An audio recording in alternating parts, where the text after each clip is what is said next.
Great speeches, by the way. Yes. Truly.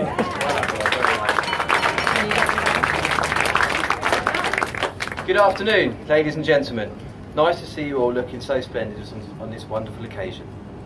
As you can see, there are two of us best men today. Let's face it, he's a two-man job. Minimum. And that's before he's had a drink. Other vicious rumours have been flying about that Luke picked us two for the sake of the photos. Me to make him look taller, and Dave to make him look slimmer.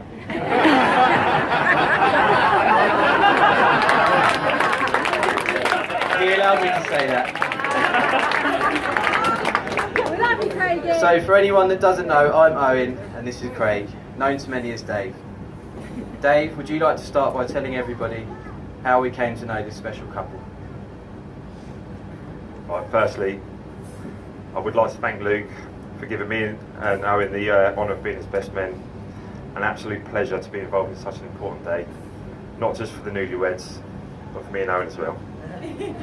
As you're probably aware, Luke is known to enjoy a party, so giving him away today has been somewhat difficult for us both to deal with.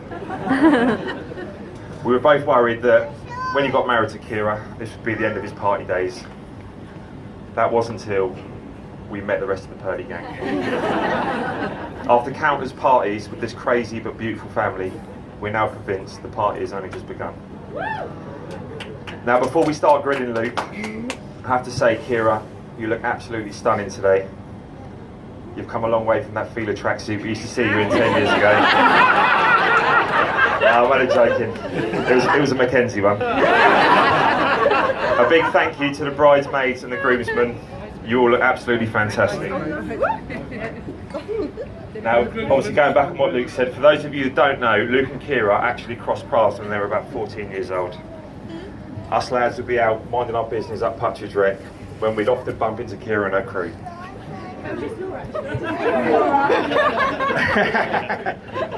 That was a good crew, yeah. Intimidating crew. You could tell from the early days that Kira had found her man. Luke just wasn't aware of it yet. In fact, it was so obvious because I remember a night at a school disco, Kira got in a proper mood because Luke wouldn't kiss her. I still remember receiving a phone call from Luke on Boxing Day 2012. Before I could even say hello, a very excited Luke shouted, mate, you ain't gonna believe I pulled last night. So after about 5 minutes of me shouting out random girls' names,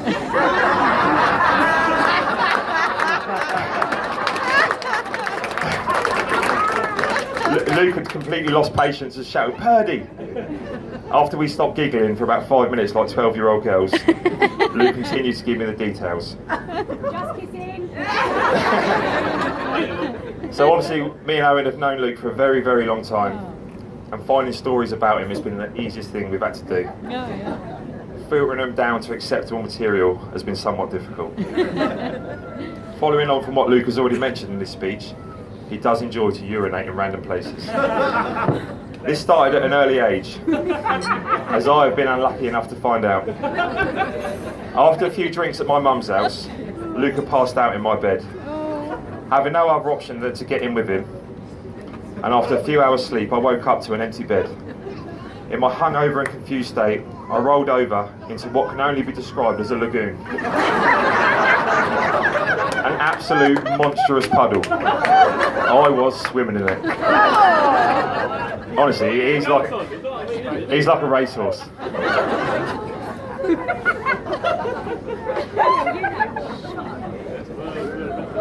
I'm gonna pass you back to my friend Owen.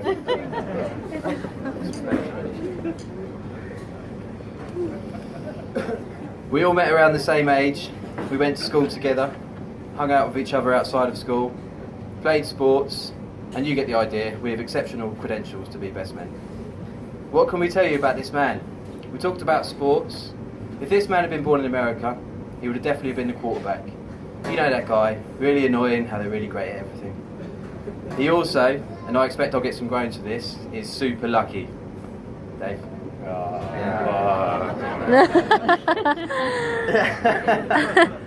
Another annoying attribute. Football bets, scratch cards, roulette, in casinos or on machines, he wins far too often. The biggest win to date was on Lee's stag do. in Bournemouth. This was before we were appointed best men, so it was not our responsibility, but we lost him. And at the end of the night, we finally got a phone call from him, and he was in the casino. Oh dear, we thought. But contrary to expectation, he was £1,200 up. Come home, we said to him. You've had a blinder, but stop now, quit while you're ahead. He said, okay, I'll come back. Another hour goes by and he rings up again. We figured he was lost or something, but no, he was still in the casino, and he's now £1,500 up. So the same procedure, we pleaded with him. We said, enough's enough, don't carry on, you'll lose it all, come home. He says, okay, hangs up the phone. Another hour goes by, we get a knock at the door, he stumbles in, incoherent, can barely talk, and chucks £2,500 on the bed. And just lays there as if to say, all in a day's work. Lucky. Lucky Lukey. Lucky Lukey. Another story that I must tell is one that I've told many times before. Kira, you remember that impromptu snow day where we all decided to go to the pub? I told you a story. Not the one about me cutting my own hair. Not that one. It's for another day. The one that took place on the annual Magnum Golf Day. I call this one the Jolly Green Giant. Oh yeah. So Ben, make yourself known. Thank you. Ben feels that on such occasions, most occasions in fact, us lads need help in getting to that drunk state that is a result of drinking alcohol. As if without him we wouldn't be able to manage it. So he brought a crate of beer for the round of golf, plus 2 big bottles of Jaeger and Red Bull. So in addition to the pint before and a couple afterwards, we were really quite juiced by the end of the round. Thank you, Ben. So we carried on back to the barrels, and there was, to my surprise, a raffle that we'd automatically been entered in by being part of the golf day. Luke got picked up first, went up to the front, and his prize was £20. Lucky. Emphasis on lucky. He then picks the next winner out of the hat, and it was my ticket. And I'm rubbing my hands together thinking, I could do with 20 quid. But no, I get a bottle of black aftershock. I don't know if you've been unfortunate enough to encounter this drink, but it's the stupidest drink ever. So we passed it around, had some shots, and that's the last thing I remember. So I wake up the next day and find that I've been carried home by 2 friends. Yep, I was there. They had to get my mum out of bed to open the door, at which point I fell through it and crawled to bed. Ben ended up taking shelter from the rain under a skate ramp at Wigmore Park, at least 2 miles away, at 4 in the morning, not knowing how he got there, ringing his family, crying. We like to believe. Trying to get home. Luke tried walking himself home, but fell asleep in somebody's front garden. Sprawled out in the pouring rain, the homeowners, scared to approach, called an ambulance. The ambulance picks him up and takes him to hospital, and they put him in a quilted bed that blows hot air into it. I think they call it a bear hug treatment. This is treatment for people with hypothermia. So Luke wakes up the next day, gets a taxi home where we're all there to greet him, and in full green scrubs, all of his normal clothes are soaking wet in a bag. All he can tell us, happy as anything, is that he had the best night's sleep ever. A week later, my mum, who works at the hospital, hi mum, was telling me that the nurses had been telling her a story about a patient they'd been treating last week for hypothermia. They called him the Jolly Green Giant. His outfit was green scrubs, a drunk man who'd been joking and flirting with all the staff in the hospital, men and women, that he'd encountered. That patient was Luke. Let's have a round of applause for Luke for making it here today.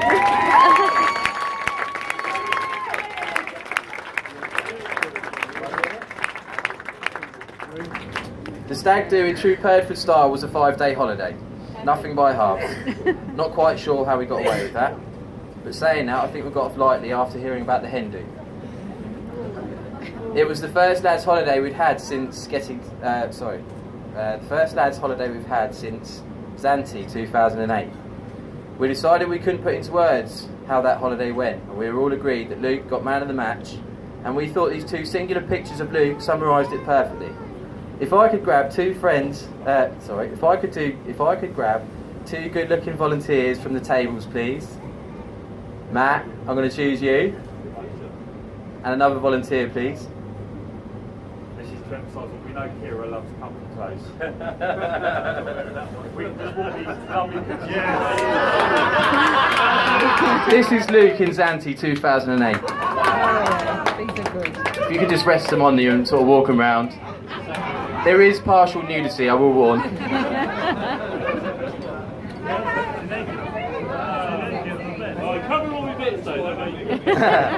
It's very tasteful, Luke. Luckily for Luke, we wanted to get these pictures on a much larger scale, but due to them being taken on a phone 8 years ago, the pixel resolution was not as advanced as today's smartphones. They can carry on showing them about. Okay. On a night out, Luke has always been the wildest, the most brilliant, and the most unpredictable of us all. And when he loses the ability to speak, he doesn't always come across as the brightest. If I could have one more volunteer, Ben, please. You took this photo, so you can do the honours. Great photo.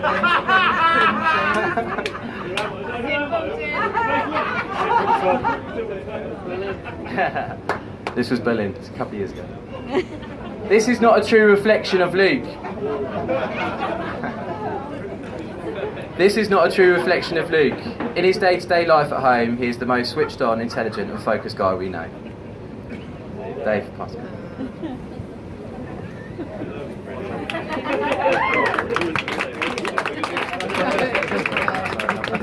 I love that one. Oh my God. Right, so enough of the character assassination for now. This beautiful couple has been and always will be our best friends. You're both so ridiculously positive in everything you do. From the day that you got together, there was never any doubt that you weren't meant to be together. You've only ever moved forward. Oh, hang on, sorry. You've only ever moved forward from the start, and you took a big step in buying your first house. One that feels like a home to us all. We could write a whole speech on that house itself. But as we've already taken up too much time, we'll leave that for another time. You've been relentless in turning your house into a beautiful home, and your hard work and dedication is something to be admired. This also extends into your working careers. You're both fantastic at your jobs. Your responsibilities and trusted positions is no coincidence. You deserve everything you do and everything that you've achieved. And this is from Owen. Kira recently moved schools after reading many of her leaving letters and cards. The things that the teachers and children have put in. And things that, after reading many of her leaving cards, the things that the teachers and children especially have said puts you way beyond a teacher, but almost a mother and a sister. Kira wants to give her time to everyone and every individual as if they're a member of her own family.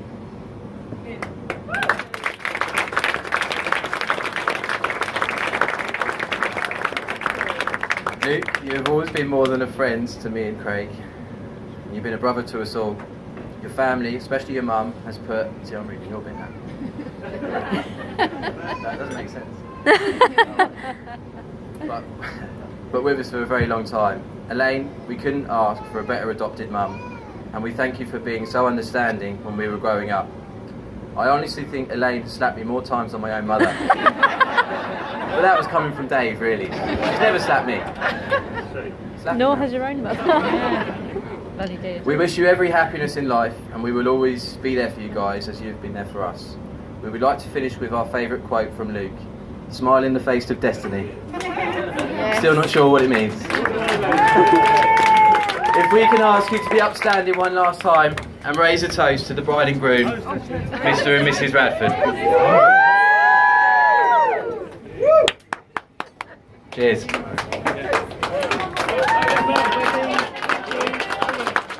Ladies and gentlemen, we're going to pass you over